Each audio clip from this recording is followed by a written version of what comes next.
Ayun mga kadudoy, isang mabagyong umaga. Tayo ngayon ay pupunta sa palayan natin, check natin. Kasi nag-apply tayo ng abono nakaraan. Ngayon check natin doon kung ano na yung kalagayan. Si Mateo, ayan, busog-busog yan. Pinakain ko. Ngayon parang hindi na siya makatawid. Dali! Talon. Dali! Iya! Oh! Kahit laki ang tiyan niya, talon siya eh. Pipilitan na siya magtalon kahit malaki tiyan niya. Dali! Dali! Iyakin yan si Mateo, lagi lang ang ano eh. Pero nasama naman siya. Kaganda naman kadudoy, marunong na siya magsakay sa tricycle, hindi na siya naalis. Maliit pa siya, para siyang tatalon eh. Ngayon wala na kasi kasama niya to. Mga 1 month old pa yan siya sa mga December. Malakas na yan siya sa mga December niyan. Kumain yan sila dalawa, may almusal na yan. Wow, ulam pa yung ulam kasi ayaw nila mag-ulam ng tuyo, may yung dalawa. Nasusuka sila pag tuyo o ulam. Luko-luko talaga itong mga alaga ko na to. Oh? Dali! Dali! Dali! Yeah, nasasanay na siya sa tubig pati. Hindi na siya na mga kadudoy, babagyo pero medyo lumilitaw-litaw pa yung init. Kahapon dapat mga kadudoy, akit ako sa bundok, silaban ko sana yung mga tinumpok ng dahon ng mais doon. Hindi pa ako natuloy kasi uminit dito ng 2 araw eh. Ayun, nabasa na naman. Kaya kung kailan na naman yun doon matuyo, tsaka na naman ko yun doon silaban kasi hindi tayo makapagtanim kung nakatumpok pa yung mga ano doon. Sayang hindi ko agad na silaban kahapon, na busy ako, may pinaayos ko kasi yung multicab natin. Unang biyahe ko doon sa malayong lugar na overheat agad. Hindi ko kasi kabisado yung mga kakayanan ng sasakyan. Naghatid tayo ng baboy doon, binayaran tayo ng 2,000, tapos gas na 800, bali 2,800. Ang problema yun, na-overheat naman. So sira naman yun, pinagawa ko ngayon. Na-damage yung ano niya, yung ano ba tawag nila doon, gasket niya sa may, hindi ko mabanggit cylinder gasket, yun. Kaya palitin yun, tsaka basta ayusin na naman kinakuyan, bahala na siya. Para sa susunod mga kadudoy, maibiyahin natin ng malayo, okay na pag mga naaayos yung mga bagay-bagay. Kasi ganun talaga pag bagong driver, hindi talaga tayo kabisado yung mga lakas ng sasakyan. Okay lang yung pagmamaneho ano natin, pero pag pamalayuan pala, kailangan pala yan may baon na tubig. Tapos lalamnan mo yung radiator nya kasi matakaw pala yan sa tubig pag long distance yung biyahe, lalo minit, saka mabigat yung karga. Kala ko mga balikan kaya na yun pag puno yung radiator nya. Yun pala ay hindi. Dapat pala yan pag akyat ng gauge nya na parang umiinit siya, supply ka agad na tubig doon para mabawas-bawasan yung kanyang init. Kaso hindi man natin yun alam. Ganoon talaga, kailangan natin gumastos muna. Yan Mateo. Mga kadudoy, ito na yung palay dito sa katabi natin. Yan, nag-spray na yata sila sa kwan sa mga damo dito pero marami pa rin damo tubo sa kanya rin kitang kita sa mga gilid mga kadudoy, daming damo pa rin. Pero nag-spray sa damo din yan hindi yata na kwan, hindi yata na puruhan yung mga damo. Yung mga damo kasi mga kadudoy ngayon parang immune na sa lason. Parang hindi mo na alam kung anong gagamitin mong tatalab gawa ng kahit anong i-spray mo, parang hindi na nakakaramdam yung damo. Pag kinuwan mo naman, pag masyado mo naman dinamihan yung lagay, kawawa naman yung palay. Talagang iniinda niya rin, parang pati yung palay mo parang maano na rin sa kuwan pagkuwan. Ganda ng panahon yan. Daming tubig yung sa kanya kasi may pinagmumulan doon sa bundok o yung parang ilog-ilog na maliit.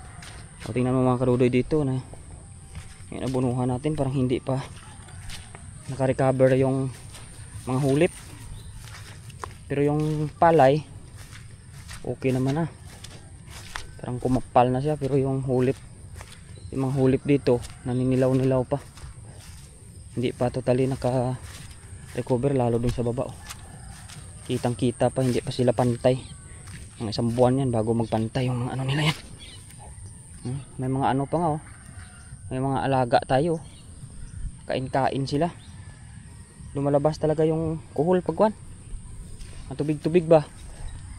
Tingnan natin yung palay natin oh. Parang hindi pa ganun ka ano yung abono mga karudoy, kasi yung nag-abono tayo uminit 2 araw. Kaya hindi masyadong nakakain pa yung kwan na yan.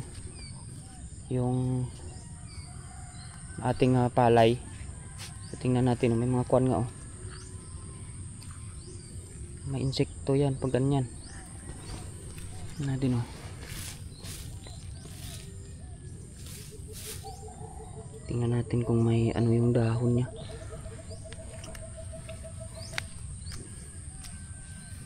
Yung mga hulip dito hindi pa ganun kasigla mga karudoy. Hindi pa totally sila nakakwan recover sa pagkakatanim sa kanila, hindi pa yan nag-ugat masyado. Pero unti-unti nang nagi-green oh. Nakaraan dilaw na dilaw yan. Pero ngayon naman ay medyo green na siya ng konti.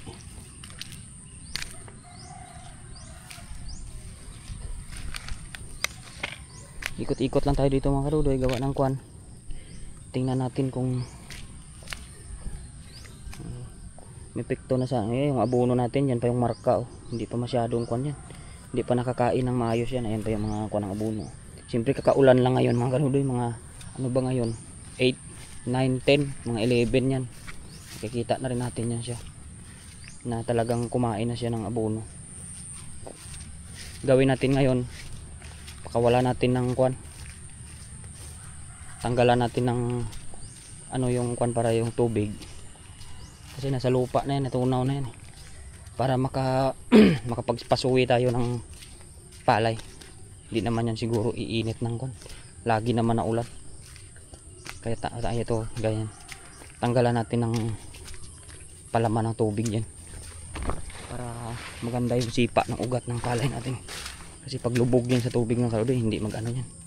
Sinarado ko talaga na nakaraan yan kasi nga para makaipon-ipon ng tubig. Kasi kakaabono lang natin.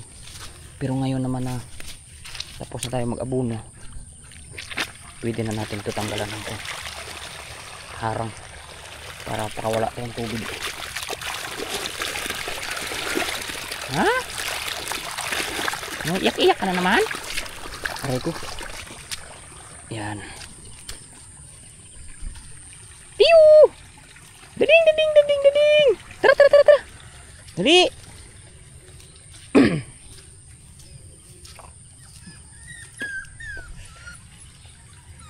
Dali! Malaki ka na. Iyak pa rin Parang siyang ano parang baby pa talaga siya. Kunting ano niya. Iyak-iyak siya. Kunyari. Para kaawaan siya mga karudoy may mga tinitingnan ko, may mga iilan tayong limba-limba na nakakalitaw. Yan pero ito magfollow up na lang tayo ng kuno. Madamo dito sa gilid basta hindi abot ng tubig. Yan. Ito mga hulip din to dito kaya manipis-nipis yung palay dyan Hindi pa kasi sila lumaki gasino. Ayan.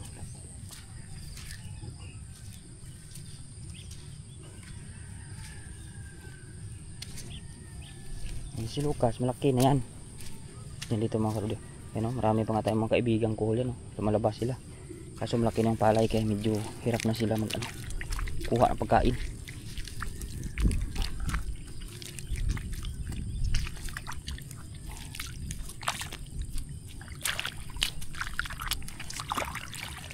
Ayan.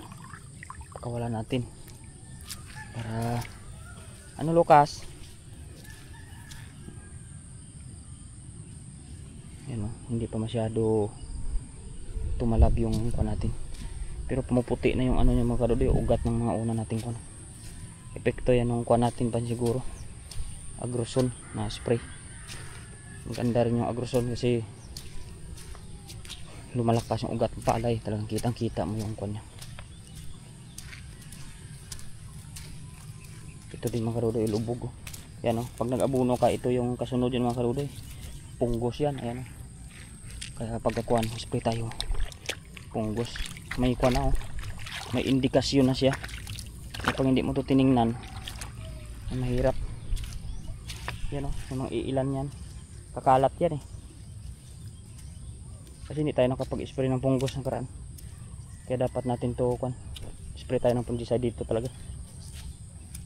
Babanatan ng punjay yung punggos yung dahon yan. Ayan o, may mga dilaw na o. Iilan lang yan. 3 araw lang yan. Hanggang doon sa gitna o. 3 araw lang yan mga kadodoy. Kuan yan. Talab na yung ano niya. Pag hindi tayo nag-spray para sa punggos. Ayun o. Meron na siya sa gitna o. Ganun talaga yan. Pag na-apply ka na abono, punggos ang kasunod niyan. Ayan o. Pag hinayaan mo yan, 5 araw, 3 araw. Hanggang gitna yan o. Yan, punggos yan. Kasi hindi tayo nakapag-spray ng fungicide bago nag-abono. Ayan talaga yung magiging kuan yan, kalalabasan.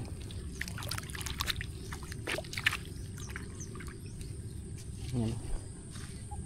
So inaano din pala to ng kuan, pinupunggos din pala to. Ayan.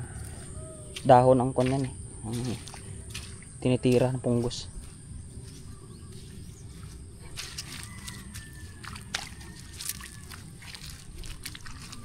Ganun talaga pag nag-apply ka ng abono, pupunggusin talaga yan.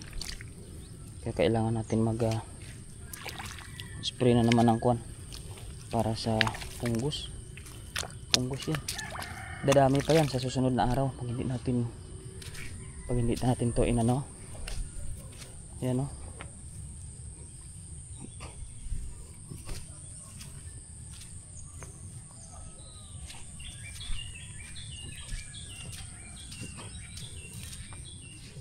Pag hindi ito naagapan, lahat to dilaw to.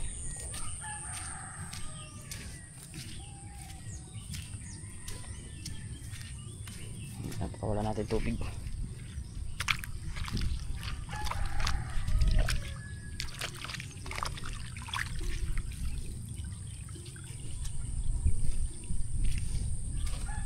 Sana hindi may bagyo kasi mga kadodoy, kaya hindi tayo makabasta-basta ano ng spray, may na ulan.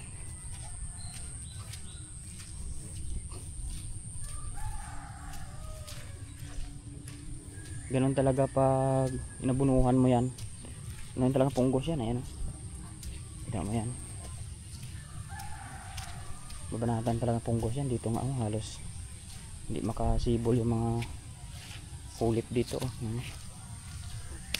Nakapangit pag malapit sa kawayan yan mga kadodoy. Taniman ng palay, yung dahon niya tinatambakan to hanggang sa parang wala nang maano yan. Buti dito walang ano, wala kasi ng tubig.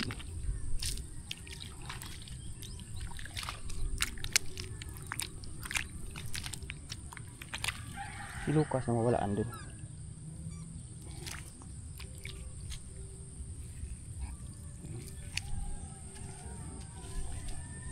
Wala natin tubig ito mga kadodoy, tapos spray na lang tayo.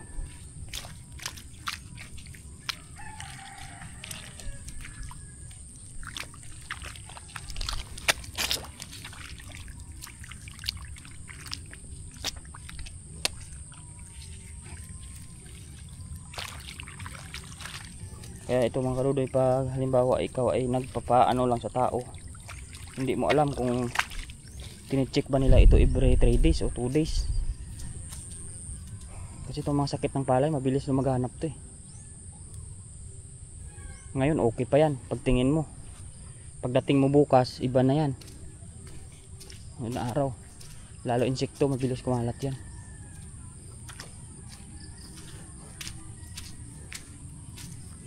Kaya dapat talaga medyo dalas-dalasan mo yung pag-chichik. Kahit tingin-tingin ka lang, basta alam mo yung kuan, kasi minsan pag nahuli ka na, spray talaga tayo sa punggos yan para hindi na kumalat dyan. Bili na naman tayo kahit konti lang, tatlong sprayer lang naman to. Yan, mamaya mga karudoy, pag nag-init bibili tayo ng fungicide nito para sa kuan natin dito, kasi nakikita na natin yung kuan ng kuan.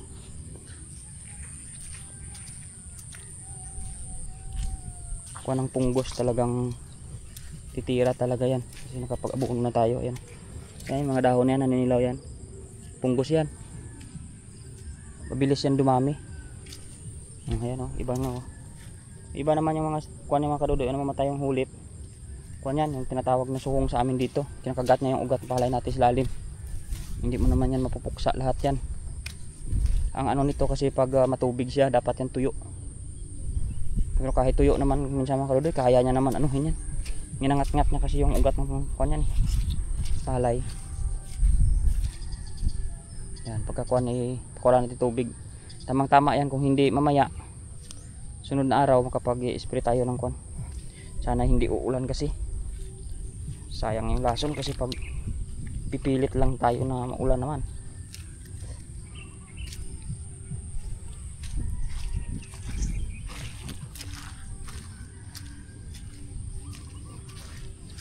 Ano tayo nag-apply ng abono, pero yung kuan ng punggos meron oh, anilaw. Tsaka magpahabol na lang tayo sa susunod na araw nito pag halimbawa yun oh, parang maraming hindi anuhan.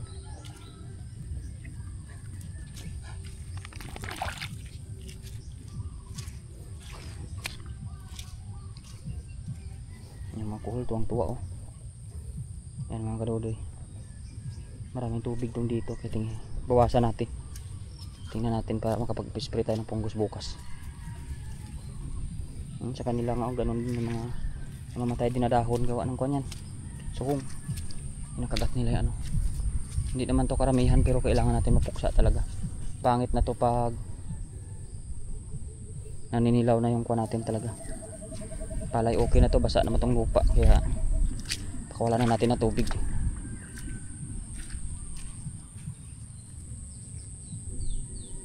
Yan o, hanggang sa bumitak-bitak na yung lupa, antayin natin. Pero hindi yan bibitak pag umuulan. Importante lang ay wala nang kuan, may tawag doon, nadidrain na siya ba, para hindi punong-puno lang. Ayan naman kadudoy oh. Kaya ayaw ko mag-spray kasi okay, tingnan mo naman yan. May bagyo kasi, kaya mahirap isa sa palaran yung lason, mahal pa naman. Tapos pagkatapos mo mag-spray, parang wala lang, met me. Ay, ba't punta yun dito? Pinapakawalan ko nga, nagsarado naman. Check natin, ayun, para mabilis umalis tubig. Ay mga kadudoy, babay na muna at yan muna yung ating kuan ngayon. Pupunta na lang ako doon mamaya sa gulay natin kung ano na nangyari sa okra doon. Tsaka kuha tayo ng mga panggulay natin doon. Sama pa rin natin tong dalawa. Iwan ko kung may kuan pa tayo doon, may sitaw pa, pero pag wala na, sirain ko na yon. Tapos tanim na ako ng panibago, mabilis lang naman. At nang maayos-ayos na pag kuha natin. Abangan niyo mga kadudoy doon sa kabila, kasi nagtanim na rin tayo doon ng hybrid. Tingnan natin kung buhay na. Yan, bye bye. Ay mga kadudoy, magandang maga. Ito yung ating pasahero oh. Tingin-tingin si Mateo. Kulit talaga ito si Mateo eh. Tuwa ko sa kanya. Mga kadudoy, dito tayo sa bahay-bahay natin. Check natin itong gawa dito, kasi ito mga kadudoy ay Tio! Lunes yung umpisa natin dito. Kaya ayan oh. Ayan. So meron na ito ngayong kuan. Meron na itong sapin. Ilalak na lang itong mga sapin. Ayan. Para dito. Okay na. Tsaka yung andun. May kuan na rin dito sila. May harang na rin. Para to sa kuan. Pag naghati sila ng kuan. So, meron na dito si Migs na mesa-mesa niya. Yan. Lagyan ng mga kuan niya. Gawaan niya. So ayun, lagyan ng gawaan niya. So ayun, yun, may kuha na rin dito, may sapin na rin para hindi malaglagan yung ating motor ng kahoy. Ayan, ngayon okay naman na. So ayun mga karodoy, puntahan natin yung kuwan doon, yung palaya natin doon na pinapasibol pa lang natin, hybrid. Yan, abangan nyo na lang tayo doon. Sama pa rin natin itong dalawa. Yan, mamaya na mga karodoy, doon na lang update natin.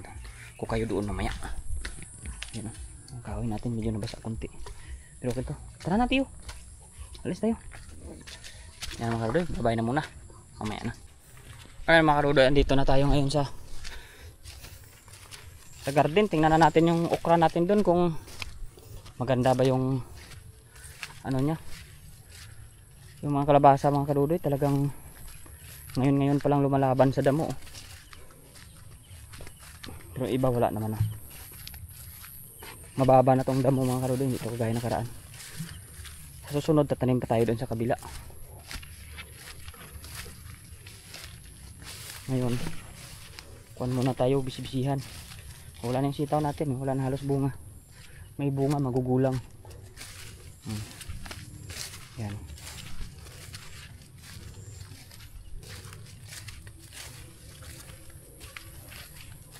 Tingnan natin yung kuwan mga karodoy, nagtanim na tayo ng hybrid doon, no? Yun, may tanim yun doon na hybrid palay, kaya pasibol natin yan para ipatanim natin pag nasa tamang edad na. Wow, maganda na yung nandito ng okra, oh. Mahawa na. Yan, matutuwa na tong mga okras natin. Yan, oh. Tutunaw-tunaw na yung mga abuno niya, eh. Yan. Maganda na yung ano ng okra na yan. Yan mga karodoy. Iyak ka na naman, iyak. Doon tayo dadaan sa kabila mga karodoy. Tingnan natin yung tanim doon, yung bungang kalabasa dito sa dulo. Ang patula dyan gumagapang, hindi na natin na nailipat. Ay nako, mahirap mga karodoy pag busy din ang life, mag-isa, hands on mo lahat. Hindi rin basta basta. Basta yung kaya lang natin. Naulan na naman, bagyo kasi. No choice talaga tayo. Ito, ayusin ko tong pilapil dito, lakihan ko to pag dito. Dati mga karodoy, laki-laki nito, maliit pa kami, oh. Dalawang bilaran ng palay ito, eh. Ngayon wala na, lumiliit na bawat crop. Tiyo, huli na, uwian na tayo, gawa ng ulan. Tingnan lang natin yung dali.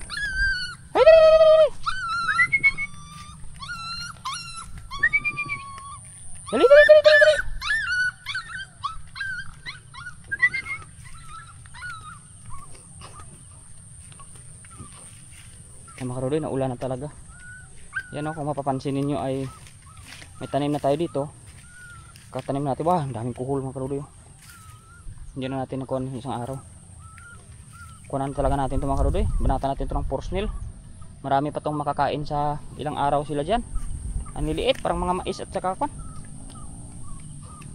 Dami, hanggang sa pagtubo yan, titirahin niya pa yan. Sprayhan na lang natin para mabawas-bawasan sila ng kunti. Wala namang problema to kahit medyo maulan-ulan. Makapag-spray pa rin tayo. Uy! Nahulog na si Mateo sa kwan. Lagot. Nahulog siya sa putik. Kawawa naman siya. Hindi niya nakakit.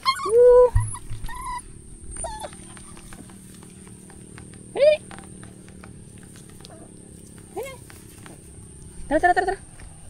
Dali. Hindi ka dyan sa putikan. Ayan mga karodoy, ayan yung ating bagong tanim. By last week ng November natin yung mga karodoy talaga bunutin at saka ilipat. Abangan na lang natin. Grabe ulan mga karodoy. Uwi muna kami. 3. Grabe. Bye bye.